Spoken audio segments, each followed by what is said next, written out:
Welcome to Hard Talk. I'm Stephen Sacker. Today, I want you to imagine living in a radically different world.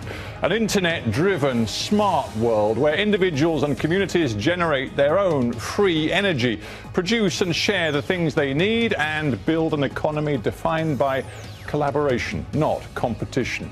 According to my guest today, economist and author Jeremy Rifkin, this is no utopian fantasy. It is the unfolding story of the next century. Are we really entering the post-capitalist age? Jeremy Rifkin, welcome to Hard Talk. Nice to be here.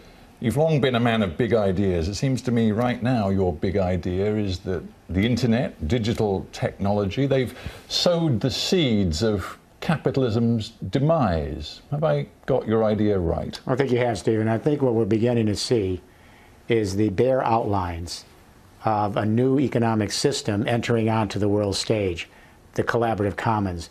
This is actually the first... Whoa, let me stop you there. First sort of phrase that I need you to explain, the collaborative commons. What does that mean?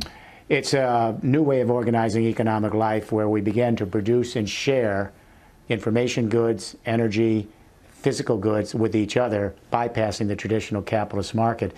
What's interesting about it is this is the first new economic system since the advent of capitalism and socialism in the early 19th century. So it's a remarkable historical event. I think it's going to have long-term implications for the way we work, the way we live, and the way we organize life. And what's interesting about it is what's precipitating it. Well, that's what I want to get to, because it seems to me what you're saying is not that you're some sort of ideological warrior who wants to see capitalism collapse for ideological reasons. You're a man who looks at the way digital technology and the internet are impacting our world in so many different ways. And say, you know what, it's just inevitable, whether you like capitalism or not, that it seems to be sort of eating itself. I mean, that's what I want you to explain. The precipitating agent for this great economic transformation is something called zero marginal cost. Now, marginal cost is a business term. It means the cost of producing additional units of a good or service after your fixed costs have been covered. There's a paradox deeply embedded in the heart of the capitalist system, previously really undisclosed. And this paradox has been responsible for the great success of the invisible hand of the market. The irony is this very... So what is this paradox? Well, here's the paradox. In a capitalist market, sellers are always looking for new technologies that can dramatically increase their productivity, reduce their marginal costs, so they can win over consumers in market share and bring some profit back to their investors. Yeah, the drive is always to be more competitive, to outstrip the opposition. Better prices. Absolutely. But that maintains itself today. I mean, capitalism seems to me to be perfectly functioning today across many parts of the world. Parts of it are changing very radically. What business people never expected, or economists, is a productivity revolution, a technology revolution so powerful in its productivity that could actually reduce marginal cost to near zero, making goods and services essentially free, priceless, abundant, no longer subject to profit in market exchange economy. That's already beginning to happen. Let me lay it out so it isn't theoretical. Over the last 15 years with the internet, we have seen millions and then hundreds of millions of consumers become prosumers and began to produce and share their own information goods. It started with sharing music and bypassing the recording industry. Then young people began to share knowledge on Wikipedia. They began to produce and share their own news blogs. And then eventually young people began to put out ebooks for free. And what this has done to the information industries is it's devastated. The recording industry has gone down, newspapers have gone out of business, magazines have bellied up, the publishing industry with books is in trouble because of near free, zero marginal cost. I do see what you are saying, and yet here's my counter-argument. What we have seen in the fields of information music is that many of the old established corporates have indeed suffered. You would say that's a sign that capitalism is eating itself. I would say, on the contrary, there are signs that capitalism is extraordinarily resilient, because what we've seen is the emergence of new, successful business models, whether you look at Google or Facebook or a whole host of music, Spotify, music sharing sites. Yeah. There are new ways to make money, to make profit, to be successfully capitalist in the internet age. Some of these new enterprises are capitalist, some of them are nonprofit, some of them are hybrids. For example, You have Airbnb. That's a commercial enterprise. So Airbnb is a very interesting example. For those who don't know it, that's a way in which people who have rooms in their houses that they're not currently using can use this sort of marketplace for accommodation to attract people to come and stay. So for the first time, they're not hoteliers, they're not professionals, but they can actually make money from a room in their house. Now, Airbnb, which facilitates this, is now said to be worth potentially $9, $10 no, that's a good billion. example of what you're saying. What's interesting about Airbnb is it's become successful because they set up the website and then it's near zero marginal cost, adding people who would like to be renting out their apartments and homes on their website.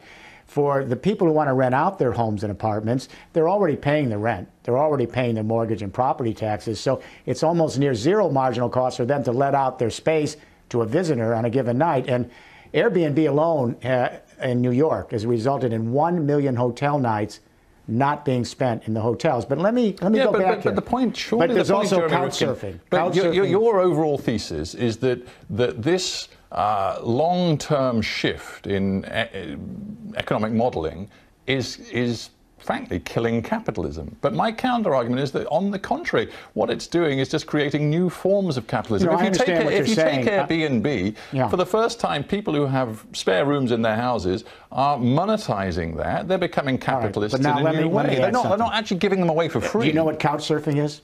That's the other big one. It's totally nonprofit. They have millions and millions of people in 180 countries who are sharing their spaces for free. What we're seeing is a combination, a hybrid, a part capitalist market on the collaborative commons, a lot of it free. Let me give you some examples, but let's slow down a minute and talk about the context on this. We have seen millions and hundreds of millions of people definitely sharing their own information goods at near zero marginal cost. You can't deny it. Videos on YouTube, music together, information in news blogs, hundreds of millions of people. I'm not seeking to deny this, and it is very interesting, but I am seeking to challenge the notion that there is an inevitable demise of capitalism at the end of this. Because if you look at news organizations, many of them sell far fewer paper copies of their newspapers than they used to do, but they are monetizing the web, and now they're building firewalls. Okay, and many of them say they're let me make the counter-argument, because you're in the media. This you'll appreciate. For a long time, industry analysts have said, yes, there's a lot of free stuff, but that's a new opportunity for capitalism to take the freemiums and then entice people for premiums. So that, for example, a musician will say, I'll give out my music free, and then you'll pay to come to my concerts because you like me as a musician. Or a newspaper will say, like the New York Times, we'll give you 10 free articles, and those freemiums will entice you to want the premium and subscribe to the service. It hasn't happened on a major scale. While there have been new opportunities for the information industries, it's smaller and smaller market because more information that's free, the less people have the time or the inclination to buy it. I can tell you from book publishing. Well, I just wonder if Eric Schmidt at Google is going to buy into your notion. But you're jumping way ahead. There are a few companies here that are able to become enormous giants. But within this context, there's hundreds of millions of people who are producing and sharing for free, and that's undeniable. All right. Well, look, you've laid out what you believe we can learn from the last decade and what's happened in the information space. But you go much further. You seem to be saying that all forms of production of tangible goods in the end are going to go the same way, that they're going to become much closer to free. The marginal cost is going to go down and down and down, and in the end there won't be an incentive for companies to sort of safeguard and ring fence what they produce. Actually, it'll all become collaborative and open, and I don't buy it. Economists have said, look, there's a firewall here. Sure, lots of information goods are becoming nearly free, and it's changed the information industries, newspapers, magazines, recording, entertainment, but there's a firewall here, and we will not see this zero marginal cost go from the virtual world to the physical world of goods and services. That's no longer the case. What's happening is a new technology revolution is just emerging in the last 2 years, an expanded internet. It's called the Internet of Things. The internet, which allowed us to start producing and sharing our information goods for nearly free, is expanding and converging with an emerging energy internet and a very fledgling automated transport and logistics internet, 3 internets in one, a super Internet of Things, and sensors are being now connected across the value system, feeding information to these 3 super internets. In other words, sensors are being connected to resource flows, factory floors, the electricity grid, vehicles, distribution centers, feeding big information back to these 3 internets. It just started. What does this mean? If we keep network neutrality and everyone has equal access to the expanded internet as we have now with the internet, it means you and I and 40% of the human race that's attached now can go up on this Internet of Things. Some are already doing it. And with your own mobiles, your own apps, you can mine this big data that's coming through the system, develop your own analytics and algorithms right there on your app, and you can increase your productivity, reduce your marginal cost, and create 2 things: your own energy and now your own 3D printed products, and heading to near zero marginal cost, bypassing the traditional energy industry and manufacturing. And I can tell you in 5 minutes that this is happening and where it's happening, and millions of people are now engaged in it. Well, so it is real. First of all, you seem to have abandoned any notion of patent or copyright law, because you can't even now just go onto the internet and bring down exclusive innovation produced by millions or billions of dollars worth of R&D by big corporates. You can't just steal it. I got to give you a little education here. Let's take 3D printed products. We now have hundreds of thousands of hobbyists, and we have thousands of startup companies, and now school systems that are putting these 3D printers in place. This means that anyone can take free software, most of it's free, almost all of it's free. No, the important stuff isn't free. I mean, just take one, for instance. I don't know, let me pluck it out of the air. But you never let me finish the thought here. Well, I think I get the thought. You're saying your listeners won't get it unless I can say it. How much... They're not prescient. They don't know what the thought is. Well, I want to, because we've got a lot to get through. Your ideas are big and they range far and wide, and we don't have that much time. Shoot. But here's what I'm thinking. Take the pharmaceuticals industry. A hugely important industry to all of us in our future healthcare. You're suggesting to me that actually, frankly, you could, in one day quite soon, go on the internet and discover the recipe for an important new drug and download it yourself and make it yourself with materials you can buy. And who needs big pharma anymore? Okay, well, without big pharma, there would be no innovation, there'd be no R&D, and we wouldn't get the new drug. Now, allow me to actually give some evidence here, all right? Give me a couple minutes. Quick. 3D printed products. Hundreds of thousands of people are doing it, thousands of startup companies. Most of the software is free. You can print out your own products, and you know what? They're using for feedstock, recycled plastic, recycled paper, almost free feedstock. And when they produce the product, they're using their own green renewable energy to do it. Now let's look at energy. This is really specific, so give me a few seconds, because you know I do a lot in the energy field. I know you do. We have millions and millions of people now, small businesses, homeowners, consumer co-ops, that are literally producing their own solar and wind green electricity at near zero marginal cost. They have to put the technology on. That costs some money. But the moment the solar and wind is out there on your property, the actual marginal cost of the sun and wind is free. The sun is free. The wind on your property is free. The geothermal heat under your ground is free. So we have millions of people who are actually now bypassing the expensive fossil fuel industry, and they're producing near zero marginal cost energy right now. Yeah, but I'm just wondering at what point you decided to lose touch with reality, particularly in the energy field, because you talk about the fact that all of us can become our own generating resource. That's correct. We can all have a turbine on our house and solar panels in the backyard, and who needs the big energy companies anymore? But do you not look around you and see what is happening in the energy market today? That actually fossil fuels have made a remarkable comeback, that governments all over the world and peoples all over the world appear to be becoming more reliant on fracking, shale gas, shale oil, carbon-based fuels than ever before, even though you've been preaching this message for the last decade. That's the past. You're living in the 20th century. That's still happening. No, I'm living in the 21st century. Have you seen that the Chinese in the last couple of weeks have made a big decision You just put yourself in a big hole, Stephen. Let me stop right there. You know, I've advised Germany over the years since in their transition. Yeah, and Germany right now has an energy crisis. No, here's the crisis. We now have 25% of the electricity of Germany is green energy, solar and wind, on the electricity grid. We're heading to 35% green electricity in 2020, and it's being produced at near zero marginal cost. Here's the crisis. The wholesale prices have gone way down because it's nearly free energy. The retail prices have gone up because the utility companies are passing the feed-in tariff to the ratepayers, but that's a short hump.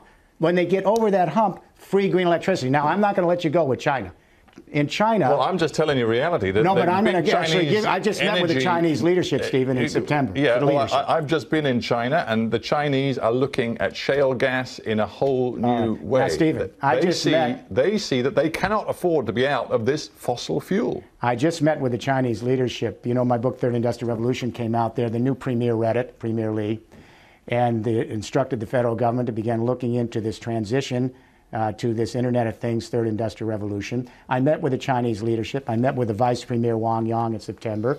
And let me say, 10 weeks after I was there, the Chinese government announced an $80 billion plan for 4 years to begin laying out the energy internet so millions of Chinese could produce their own solar and wind locally at near zero marginal cost. That's reality, $80 billion. Sure, and the other reality is that they are going down the nuclear track, they're going down the shale gas Stephen, track. it's never an either or. We're in a long-term transition from the second industrial revolution energies and technologies to the third. Yeah, I just wonder, I'm talking about the very beginning of something that's going to emerge as a new economic system, not the end game. But you are an economist, you're also a futurologist, and I wonder at what point your desire to paint big, dramatic pictures about the future allows you to perhaps gloss over some of the realities of the 21st century that don't fit with your theory. For example, I actually was with you at a conference a couple of years ago in Brussels, all about the commitment to create what they call a European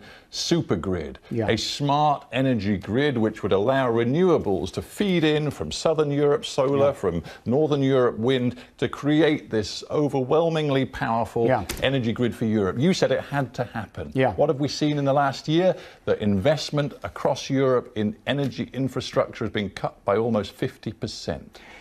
Although it's been cut, the actual on-the-ground experience is very different. I'm not a futurologist. What I am is I'm in the field with this. We have a global consulting company. We are actually laying out infrastructure in regions of Europe now. For example, northern France, the old industrial region of France. You may know that my global team of companies have come into the Nord-Calais area, and we're actually working with the region to lay down this. So when you say this is a fairy tale, come and visit some of the regions where we're actually laying this down. And I'll invite you to come to Nord-Calais and see it. Invitation accepted. I look forward to it. But in the meantime, I want to get a little bit more philosophical with you. You know, you've talked the energy grid. You've talked about 3D printers and smart production. And you've talked about how everything is going to become more abundant and actually close to free. Not everything. Energy, yes. Many products that we use, yes. When we get to food and water, food and water seem to me quite important. That's right. That's the real problem because of climate change. Because, you know, climate change is affecting our water cycle of the planet. And it's meaning that we're getting more floods, more droughts, a loss in yield. And this could be the trigger that stops this process. Now, this ubiquitous Internet of Things I'm talking about, this third industrial revolution, this transformation to a collaborative commons, is probably the only way we're going to be able to address climate change because it gets us off fossil fuels and it uses less resources. Let me explain, because this is a new idea. People ask, how can we be sustainable? We're using more and more of the Earth's resources, and we now have CO2 that's taking us to climate change. Near zero marginal cost is the ultimate metric of sustainability, because if you can produce information, goods, and services at near zero marginal cost, it means you're using the least energy, materials to do it.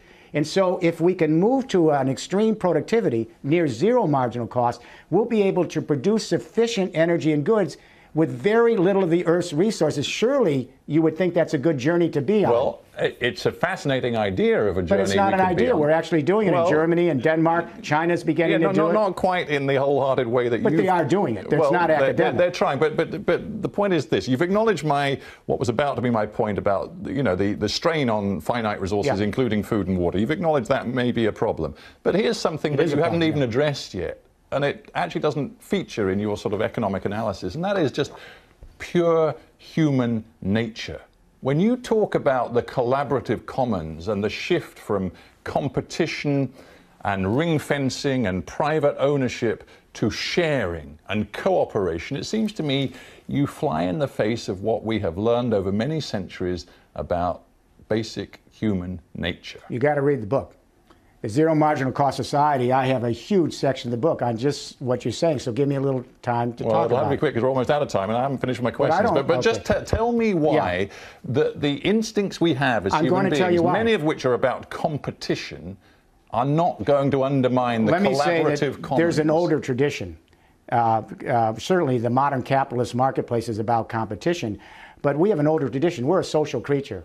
And throughout most of history, people have cooperated and collaborated on vast commons to share their goods and services, even today. Well, throughout history, we've sought to but let me at least try to answer one of your questions, at least one of them, okay? So I get a little shot here.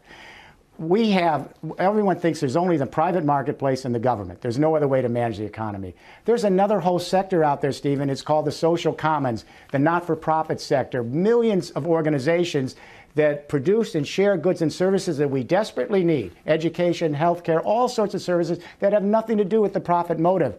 And this is a huge sector, and it's been growing faster than the private market sector for 20 years. In your own country, over 10% of the GDP in the UK and in the US is now in this sector. So what happens to selfishness and to greed? Well, what happens, if you take a look at what's going on with the millennial generation, the young people, they're beginning to see that their entrepreneurial spirit is best advanced by being entrenched in these massive networks where they benefit the network and benefit themselves. Why are so many young people sharing free software, sharing their music, sharing cars, sharing all sorts of things that our generation never did? Because ownership is not as important to them as access. They want to be involved in networks where they can be social entrepreneurs, not just traditional business entrepreneurs. I don't deny some of these trends are happening. It would be insane to deny it. But I also see that around the world, particularly around the developed world as well as developing, inequality is on the rise. And the idea that everybody is now more collaborative and more sharing just doesn't seem to fit the reason this is happening is because inequality is on the rise. Because as we're moving to the last stages of this capitalist era, it's still going to be here. Capitalism isn't going to disappear. But as the dominant system, what do we see?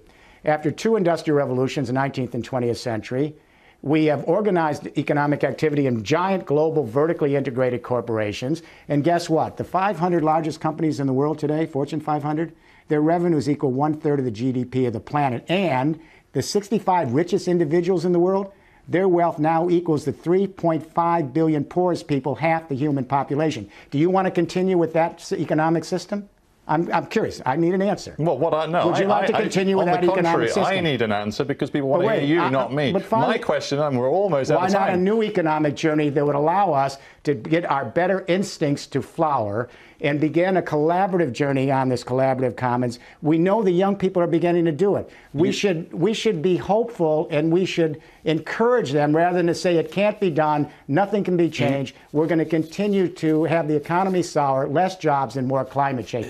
That's not a good journey. You make a great play of the fact and it's not false, it's true. You've advised senior leaders in the European Union, the United States, and now you say China. But isn't the truth that they see you as an interesting idealist, but not a realist? I don't think so, because they're developing the plans I've outlined. The Third Industrial Revolution, which I have outlined 12 years ago, is the formal plan of the EU. It was endorsed formally by the European Parliament. It's working its way through the European Commission. It's in our 2020, 30, and 50 plan. Those are ideas that I helped with them generate. But they're still ideals, they're not reality. No. All through Europe, regions are developing parts of this right now. That's not fair, Stephen. You're giving your audience an unfair picture of Europe. Europe is far ahead on moving toward these sustainability plans. Would I like it to be doing more, quicker? Yes. All right. We have to end there. We'll come back and chew it over again. Jeremy Rifkin, thanks for being on Hard Talk. Pleasure. Nice to be with you. Thank you very much.